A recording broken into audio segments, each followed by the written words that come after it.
Hashem, le Zohar de ce matin, Parashat Re'eh. Tenan, on a étudié. Le'olam yargiz adam yetzer tov aletzer hara vishtadel abatre. Toujours, il faut créer une guerre entre le bon penchant et le mauvais penchant. Qui veut dire, c'est quoi créer une guerre? Toujours, il faut que tu te sens coupable. Tu as fait quelque chose qui n'est pas bien. Tu dis, ah, j'aurais dû pas le faire. Tu dis, ah, j'aurais dû pas manger ça. Ah, j'aurais dû pas dire ça.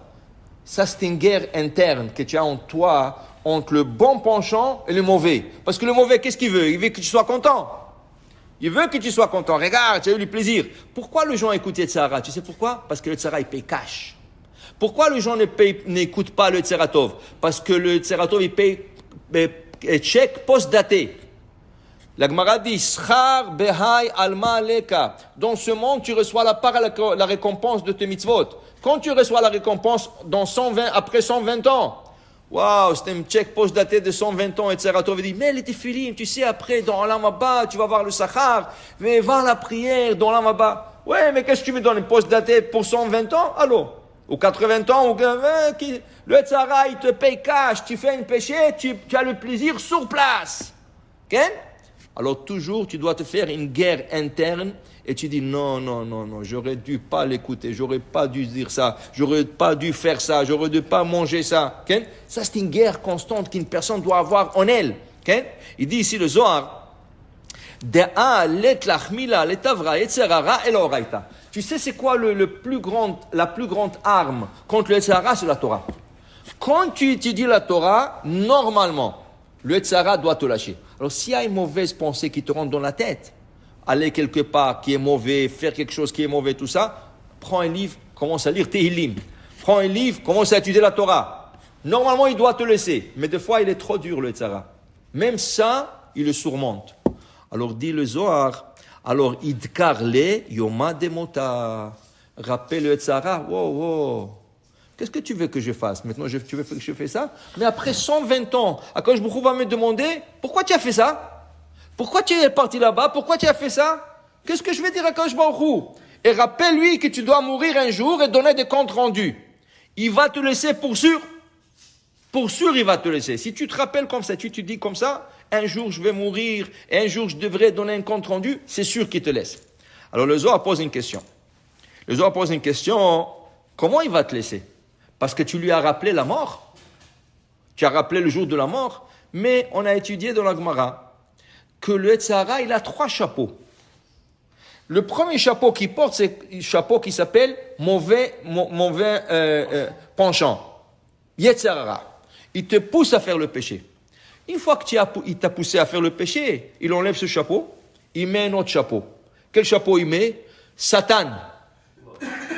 C'est quoi Satan? Il va en haut, il t'accuse. Waouh, Akadosh Baruch Hu, tu as vu celui-là, qu'est-ce qu'il a fait? Tu as vu qu'est-ce qu'il a dit? Mais c'est lui qui t'a poussé et c'est lui qui t'accuse après. Et après, quand il faut prendre ton âme, qui c'est qui vient? Il met un 3e chapeau, Malach HaMavet. C'est le même ange, avec 3 différents chapeaux. Yetzirah, Satan, Malach HaMavet.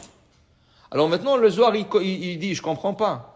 Tu m'as dit que si je le rappelle le jour de la mort, il va avoir peur. Mais c'est lui, Malach HaMavet, il n'a pas peur de la mort, lui.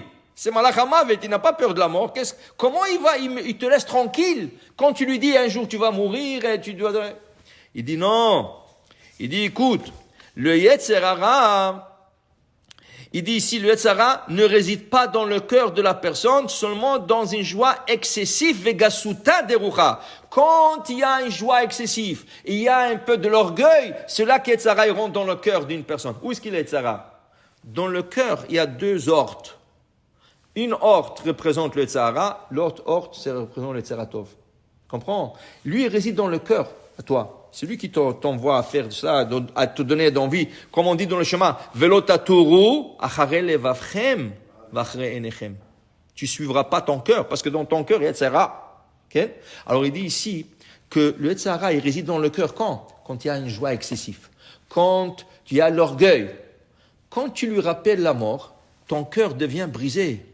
Tu te sens mauvais, tu es pas bien, tout ça. Quand le cœur est brisé, il n'a pas de place là-bas. Il n'a pas de place pour lui, il s'en va. Alors, pas qu'il a peur de la mort, dit le Zohar. C'est pas qu'est-ce qu'il a peur de la mort. C'est lui le Yetzirah, c'est lui le Satan, c'est lui le Malach HaMavet. Seulement, il n'a pas de place dans ton cœur quand tu t'enlèves la joie à toi. Quand tu es triste, tu n'as pas. C'est pour ça que le roi Salomon, qu'est-ce qu'il a dit? Tu as le choix de partir à 2 endroits. Visiter 2 endeuillés ou aller dans un mariage. Tu ne peux pas faire le 2. Tu ne peux pas faire le 2. Ou là, ou là. Par exemple, il y a une maison de 2 endeuillés, ils vont faire la shiva. Okay? Le 7 jours. Et en même temps, il y a une choupa. Où je dois aller, dit le roi Salomon, Tov lalechet le beta avel, mi lalechet le beta mishte.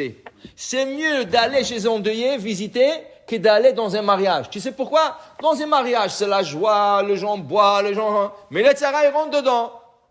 Quand tu vas dans la maison des endeuillés, waouh, celui-là, il est mort, regarde, il était jeune, ou celui-là, je me connais, tout ça, tu te sens mauvais, tu te sens mal, tu te sens mal pour les endeuillés. Le tzara, il n'a plus de place dans ton cœur, il s'en va. Alors, dit le roi Salomon, Tov lalechet le beta avel, va visiter un endeuillé, ne va pas au mariage, c'est mieux. Si tu peux faire le 2, c'est bien, c'est bon. C'est bon. Mais 2 fois, tu peux aller plus tard. Mais si tu as le choix, un ou l'autre, un, c'est mieux. Alors, dit Rabbi Shimon Bar Yochai, c'est pour ça que les gens doivent savoir, le Yetzirah est toujours là, Ken, et Vekad Ashkach Rucha Tevira, Kedinit Parashmine. Quand tu vois que tu n'as plus envie, c'est ça, tu as perdu le goût, et tu as perdu cette joie excessive, il n'a plus de place avec toi, il te laisse tranquille. Pour dire que c'est la joie excessive. Alors c'est pour ça que Rabbi Shimon Bar Yochai, c'est de lui qu'on apprend cette halakha. Il a marié son fils, Rabbi Lazar. Il est enterré juste à côté de son père. Rabbi Lazar est enterré juste à côté de son père. Alors Rabbi Shimon Bar Yochai, quand il a fait le mariage de son fils, imaginez, Rabbi Shimon Bar Yochai, il a emmené tout le chachamim de la génération. Il y avait des grands rabbanim, il y avait des grands rabbins là-bas. Et il y avait de la simcha, il y avait de la joie extraordinaire. Les gens buvaient, les gens mangeaient, les gens étaient contents, les gens chantaient. Mais la Gemara dit que Rabbi Shimon Bar Yochai, il a vu qu'il y a une joie excessive. Il avait un vase à la maison qui coûtait 400 pièces. Un vase très cher. Quand il a vu ça, il a pris le vase, il l'a cassé, paf! Tout le rabbin, tout le monde était là, ils ont vu ça. Waouh! Il dit, qu'est-ce qui est arrivé? Ouais, qu'est-ce qu'il y a? Ils ont commencé à être tristes et tout ça. Il dit, voilà, je voulais un peu calmer cette joie. Qu'est-ce qu'il y a? C'est quoi cette joie qui est montée trop? Il fallait la calmer. C'est comme ça. Dit Tosfot, de là on apprend la coutume que sous une choupa, quand tu termines la choupa, tu prends un verre, tu le casses, le khatan le casse. Et il dit, ça vient de là. Ça vient de Rabbi Shimon Bar Yochai. Pourquoi? Parce que maintenant, Baruch Hashem, tout le monde sont contents, ils vont rentrer dans la salle de fête, ils vont commencer à danser, à chanter, à rigoler, tout ça. Il y aura une joie excessive. Baruch Hashem, c'est bien. Mais il faut un peu calmer les choses pour que le tzara ne soit pas trop grand. Tu casses le verre. Okay? C'est pour ça que Rav Yosef dit, alors il ne faut pas dire Mazal Tov. Qu'est-ce que tu cries Mazal Tov? C'est pas pour Mazal Tov ça. Qu'est-ce que tu écris Mazal Tov? Pour qu'on se rappelle de Jérusalem qui est détruite. C'est au contraire, c'est pour baisser. Alors qu'est-ce qu'il fallait faire plutôt? Quand le verre se casse, silence. Pour quelques secondes. C'est ça, je sais, mais c'est ça qu'il fallait faire. Du silence. Parce que pour calmer le tzara, et après tu rentres, tu commences à chanter, tu commences à danser, tu commences à... Oui, mais il fallait plutôt garder le silence que de chanter Mazal Tov. Baruch Adonai Le'olam, Amen ve Amen.